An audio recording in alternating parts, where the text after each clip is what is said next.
इस वक्त एक बड़ी खबर आ रही है जम्मू कश्मीर से। जम्मू कश्मीर के गवर्नर सत्यपाल मलिक का बयान, सिक्योरिटी की मजीद तैनाती दहशत गर्दाना हमले के पेश नज़र की गई। लोगों को तहफ़्फ़ुज़ फराहम करने के लिए सिक्योरिटी बढ़ाई गई है।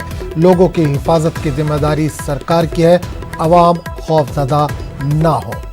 एक बार फिर बता दें, एक बड़ी खबर आ रही है जम्मू कश्मीर से। जम्मू कश्मीर के गवर्नर सत्यपाल मलिक का बयान आया है, सिक्योरिटी की मजीद तैनाती दहशत गर्दाना हमले के पेश नज़र की गई है। लोगों को तहफ़्फ़ुज़ फराहम करने के लिए सिक्योरिटी बढ़ाई गई है।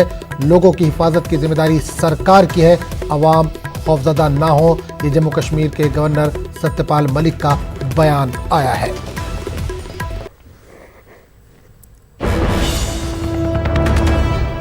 इस वक्त की बड़ी खबर आ रही है, कल जो एडवाइजरी जारी हुई उसके बाद से कश्मीर में हालात अबतर हो गए थे। लोगों में तशवीश का माहौल देखा जा रहा है। इस दौरान जम्मू कश्मीर के गवर्नर सत्यपाल मलिक का बयान आया है, सिक्योरिटी की मजीद तैनाती दहशत गर्दाना हमले के पेश नज़र की जा रही है। लोगों को तहफ़्फ़ुज़ फराहम करने के लिए सिक्योरिटी बढ़ाई गई है। लोगों की हिफाजत की जिम्मेदारी सरकार की है, अवाम खौफज़दा ना हो, उन्होंने ये अपील की है।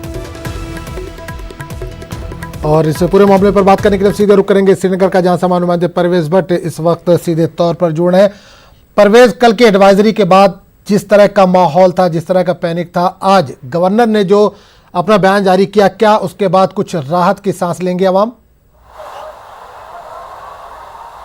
जी आजम, बिल्कुल ऐसा लगता है कि उम्मीद की जा रही है कि थोड़ा बहुत लोगों में इससे राहत आएगी, क्योंकि कल से हमने लगातार देखा कि सरकार की तरफ से कोई क्लैरिफिकेशन नहीं आ रहा था कि आखिर मामला क्या है, क्या माजरा आखिर है। लेकिन आज जो पॉलिटिकल पार्टीज़ के लीडर्स ने यहाँ पे जो गवर्नर साहब से मुलाकात की, चाहे वो नेशनल कॉन्फ्रेंस के उमर अब्दुल्ला हो या सजाद गनी लोन हो या इमरान रजा अंसारी हो, तो इनके साथ मुलाकात करने के बाद ही गवर्नर राजभवन से जो प्रेस रिलीज इशू हुआ है उसमें गवर्नर साहब ने साफ कर दिया है कि जो सिक्योरिटी के तहत ये सारे इकदाम उठाए जा रहे हैं, जो कि हमले टेररिस्ट हमले होने के जो इम्कानात नज़र आ रहे थे सिक्योरिटी एजेंसीज को, तो वो उस सब को मद्देनज़र रखते हुए ये सारे इकदाम उठाए जा रहे हैं। उन्होंने लोगों से अपील की है कि वो पैनिक ना हो, क्योंकि उनका कहना था कि उनकी नोटिस में ऐसा कुछ नहीं है कि एक स्पेशल स्टेटस जो J&K क्या है उसके साथ कोई टिंकरिंग की जाएगी या उसके साथ कोई छेड़छाड़ की जाएगी।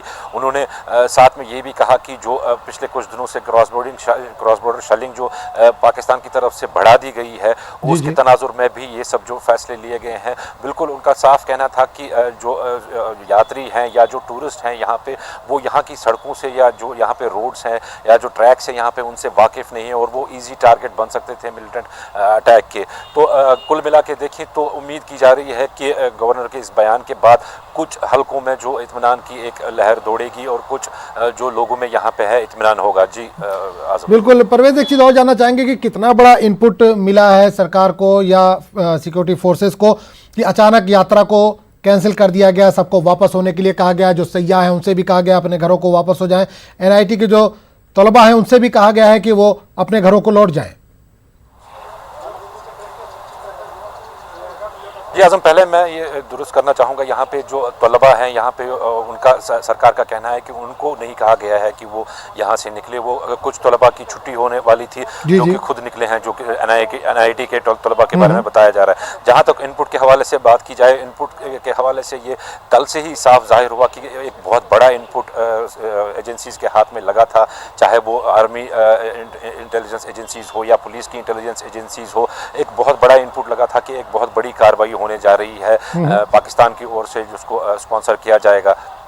तो उसके चलते कॉम्बिंग ऑपरेशंस किए गए थे, जिसके तहत कल काफ़ी सारी मकदार में सामान भी और एंटी पर्सनल माइंस भी जब्त किए गए। जो यात्रा रूट है उसके थ्रू M30 एक स्नाइपर राइफल है जो कि पाकिस्तान मेड होती है, वो उसको भी जब्त किया गया है यहाँ पे। तो कुल मिला के देखें तो मुश्तरका जो इंटेलिजेंस एजेंसीज़ हैं उनको ये इनपुट्स थे कि ऐसा कुछ होने जा रहा है, तो इसी के चलते ये इकदाम उठाए गए हैं। तो अब आज जो गवर्नर का प्रेस रिलीज आया है, जो उनका स्टेटमेंट आया है, तो उससे भी अब ये साफ जाहिर हो गया कि सीरियस थ्रेट्स थे अमरनाथ यात्रा को पर हमला होने के, जिसके वजह से ये इकदाम उठाए गए हैं। जी आज़म, बिल्कुल। परवेज, एक चीज़ और जानना चाहेंगे कि उमर अब्दुल्ला ने अभी गवर्नर से मुलाकात की, थोड़ी देर पहले 12 बजे उनकी मीटिंग थी।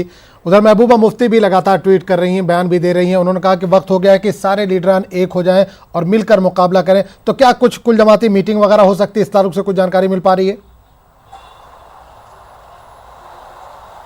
देखिए, ऑल पार्टी मीटिंग के हवाले से पहले ही ये साफ कर दिया गया था कि जो महबूबा मुफ्ती हैं उन्होंने कॉल की थी एक ऑल पार्टी मीटिंग, उन्होंने डॉक्टर फारूक अब्दुल्ला को कहा था कि वो मीटिंग का इनेकाद कराएं। ताहम अभी इस हवाले से अभी मज़ीद जानकारी नहीं आई है। हालांकि छोटी छोटी सतहों पर जो पॉलिटिकल पार्टीज़ की मीटिंग्स वो होती रहती हैं कल से ही, तो अभी जो मेजर ऑल पार्टी मीटिंग होनी थी जिसकी सदारत डॉक्टर फारूक अब्दुल्ला करते, उसके बारे में अभी तस्दीक नहीं हो पा रही है कि वो कब होगी। लेकिन सियासी सरगर्मियाँ कंटिन्यू जारी हैं, प्रेस कॉन्फ्रेंसेस हो रही हैं, जो मीटिंग्स बाकी वगैरह जो उनका इनेकाद लगातार हो रहा है। जी आज़म, चलिए परवेज़, बहुत बहुत शुक्रिया इस तमाम जानकारी के लिए। नेशनल कॉन्फ्रेंस के नायब सदर उमर